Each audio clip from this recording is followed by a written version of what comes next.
Dobrý den, milí přátelé, já vás zdravím z podzimního Lomce, krásně propršeného. Máme před sebou neděli, kdy budeme slavit slavnost hlavního patrona naší země, svatého Václava, tedy člověka, který se snažil žít svoji víru jednak v osobním životě, ale je nám také nějak inspirací v tom, jak prožíval svoji víru vzhledem ke společnosti, ve které žil. A proto ho také máme jako patrona naší země. A tak možná si dneska můžeme právě tohle rozměru nějak více všimnout a ty texty, které máme připravené na tuhle neděli, tak nějak vztahnout i k tomu, jak vlastně žiju svoje křesťanství v dnešním světě a právě v té společnosti, ve které tedy se nějak pohybuju. A vybral jsem druhé čtení tentokrát, což je první list Petrův. Jsou to takové kousky poskládané, první, druhá kapitola.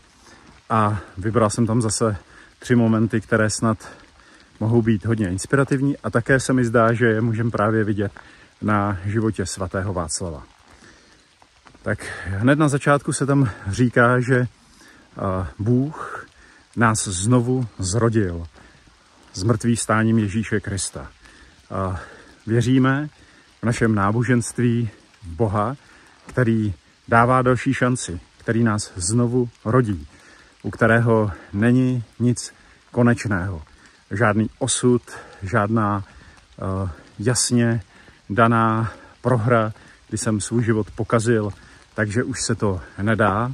Ano, samozřejmě rozhodnutí, která už jsem udělal, nebo můj život zkrátka, který už jsem nějak prožil, tak má veliké důsledky a já na něj navazuju, ale přichází veliká naděje, jak říká právě autor tohoto listu. Naděje, že to Bůh do toho nějak vstupuje a v Ježíši Kristu nám dává nové zrození, tedy novou šanci. To je samozřejmě odkaz na křest.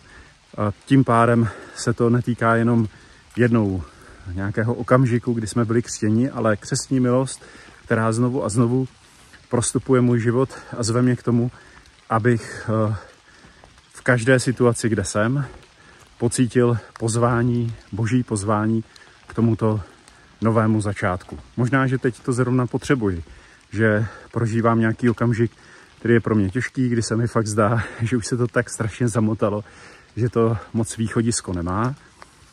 Mohu sázet na křestní milost a prosit Boha, prosím, otevři mi tuto další cestu, ukaž mi tu zvláštní branku, ten průchod tam, kde se mi zdá, že teďka je jenom zeď, abych tady mohl to vidět tvýma očima, abych mohl v tom svém životě, který se mi zdá zrovna tady v této oblasti třeba nějaký ukončený, bezvýchodný, jak říkáme, tak abych ten tvůj průchod tam přeci jenom uviděl.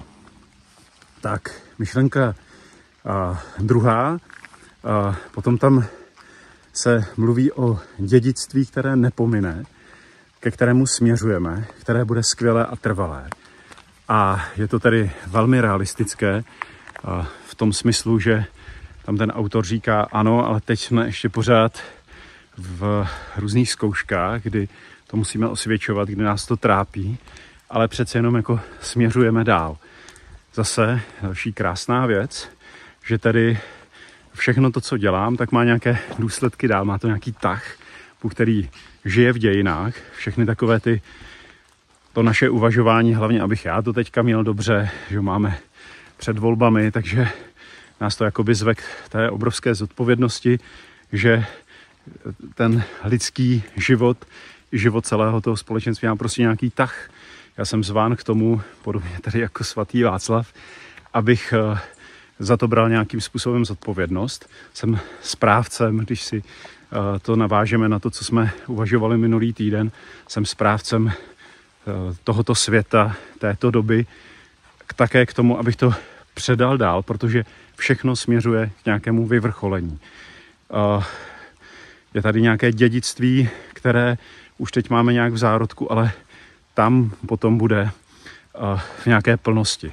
Není to tak, že jsme v čekárně, že to teda tady musíme nějak přečkat a potom to hlavní teprve začne. To ten autor naopak nás vede jako k velké tvořivosti. To jsou ty zkoušky, které tady ještě teďka prostě nějak prožíváme, ale to zaměření k budoucnosti. Prostě žádný ráj na zemi, žádná země, kde už jsme vlastně udělali všechno, ale zároveň obrovská zodpovědnost za tu dobu, která nastává. A tam se mají nějak, od toho se mají odvíjet všechny moje volby, právě třeba i ty politické, aby z toho mého uvažování o společnosti, o světě kolem mě, aby tohle bylo cítit. Jsem v dějinách, které směřují k Bohu, k tomu eschatonu, jak říkáme teologicky, k tomu dovršení. A Bůh to nějak vede a já jsem toho součástí a spolu vytvářím to vlastně. A snažím se, aby moje víra tohle nějak v té mé každodennosti prostě uskutečňovala. Abych pořád měl před očima to dědictví, které nějak přijde, přichází a já ho už tady jako rozpoznávám a ty zárodky a uvádím do nějakého procesu, aby už to mohlo klíčit.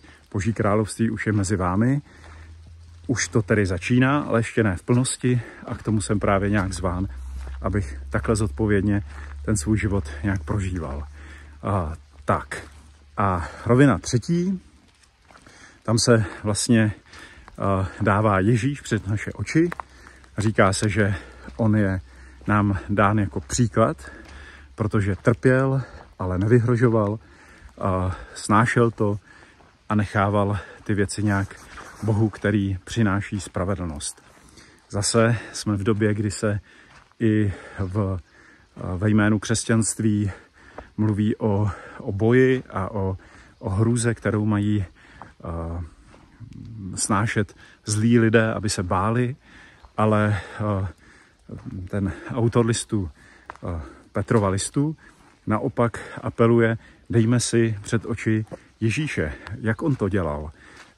Byl to Boží syn, který miloval hříšníka, nikoho nezatracoval, bojoval proti hříchu, ale to tedy svojí jemností, odpuštěním, nějakou trpělivostí a hlavně tedy láskou. A zase, ono se to zdá, že jo, ať už tady v našich rodinách, dokonce i vůči nám samotným, nebo právě třeba v naší společnosti, že je dobré tedy nějaký takový svatý boj, válka proti všem těm věcem, které vidíme, že třeba nejsou úplně v pořádku, ale ten autor říká, jediný způsob, stejně jako tady Václav, který by si mohl zvolit, je ten Ježíšův. Ať on je ti příkladem. A to je vlastně jako měřítko, které, nebo příklad, který je nějak pořád před našima očima a pořád se může stát velkou inspirací k tomu, jak žiju v osobním životě a právě i v tom společenském. Tak kéž by křesťané dokázali, nebo kéž bychom tohle dokázali nějak do té naší společnosti dávat. Velikou naději dalších začátků, nového zrození, že prostě taková ta skepse, která nás možná provází z těch problémů, které ano jsou reálné, tak v božích očích nebo ta boží naděje je to, že je tu pokračování, je tu nové zrození, je tu další cesta.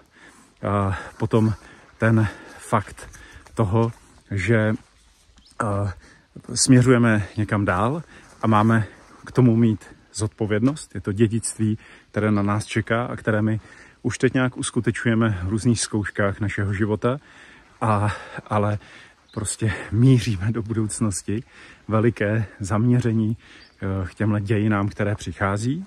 No a potom ta třetí rovina, Ježíš jako příklad opravdu tou svou jemností, pokorou, láskou, kdy dokážu jasným způsobem oddělit nebo rozlišit hříšníka a hřích. Ano, může mi vadit a můžu se zlobit a bojovat proti zlu, ale vždycky musím, tak jako Ježíš, vidět toho člověka, který je vzácný, který je můj bratr, moje sestra, i když jeho život je třeba hodně komplikovaný a nemůžu to prostě vzít šmahem a mít pocit, že Boží království budu tak, že tyhle ty lidi vlastně likviduju. A to děláme samozřejmě ve velmi jemných věcech v naší každodennosti. A jsme pozváni k tomu, že tohle tady nějak Václavova, Ježíšova cesta není. Tak, ať ten list, který je plný takových drobností, které můžeme, myslím, stahovat k našemu životu, ať nám tady ty zářijové dny a týdny nějak prozáří a inspiruje nás velmi konkrétně. A já vás chci moc pozvat na Univerzitu Lomeckou, která už se kvapem blíží. Nenechte si to utéct. Jednak tedy zase něco novozákonního, svatý Pavel, podání Mireji Ryškové a potom právě komunikace, pravdivost, čtení všeho toho, co se nějak ve světě děje možným způsobem s Petrem Vizinou a také nějak způsob komunikace, což je možná dneska hodně aktuální téma. Moc děkuju, že jste se dívali. Přeju požehnaný čas a budu se těšit zase příští týden. Buďte s Bohem.